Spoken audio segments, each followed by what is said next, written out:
She is known as the Sherlock Holmes of Health. Let's welcome Dr. Elizabeth Rodgers, who's here to share how to find the right healthcare provider for you. Such an important topic. I'm glad that you're here.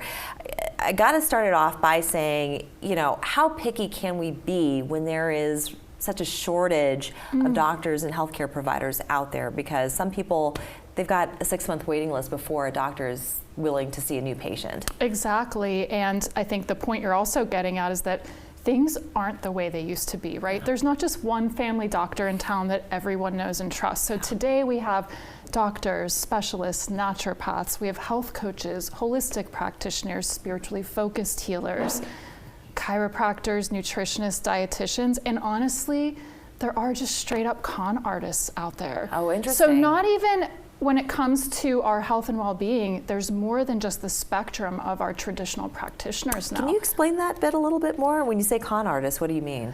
So a lot of times now we're starting to see in the health and well-being world, especially in the holistic and alternative practitioner side of things, that we have a lot of people starting businesses online, calling themselves some sort of health coach or practitioner with not a lot of expertise or experience to back that up. So men and women are investing a lot of money in these people and getting stuck, not getting the results that they want for their health and well-being. And I see a lot of women coming into my practice who have been burned so many times, not just by mainstream practitioners, but by a lot of different types of practitioners. What is the first step for someone to take their power back? I love this question. And one of the first things that I think is so important, and this actually isn't a question I was even planning on asking today, but I realized that it's an important baseline to understand from any practitioner that you're considering working with. And it's, do all of the solutions that you can offer me align with helping me simply manage my issues and symptoms, or do you offer any type of approach or solution that can also help me find a pathway to heal? Because if you're somebody who doesn't want to just merely manage your symptoms, then it's an important piece of information to know from any practitioner. It's important to be clear on what someone can and can't offer you. It's so difficult these days, as we've already stated, the fact that you can't really go shop around, have an appointment with one doctor, I don't really jive with them, go to the next one, or you're going to be spending years doing that. Exactly. And so should people learn from word of mouth? I mean, what is a really good way for someone to be able to sort of test the waters, as it were? I love that. And one of the most important things I think that any one person can do is to really take charge and learn how to ask the right questions and be your own best advocate. Because right now with the wide range of different types of practitioners there are for any one person to choose from, you have no way of determining whether a new healthcare practitioner is right for you.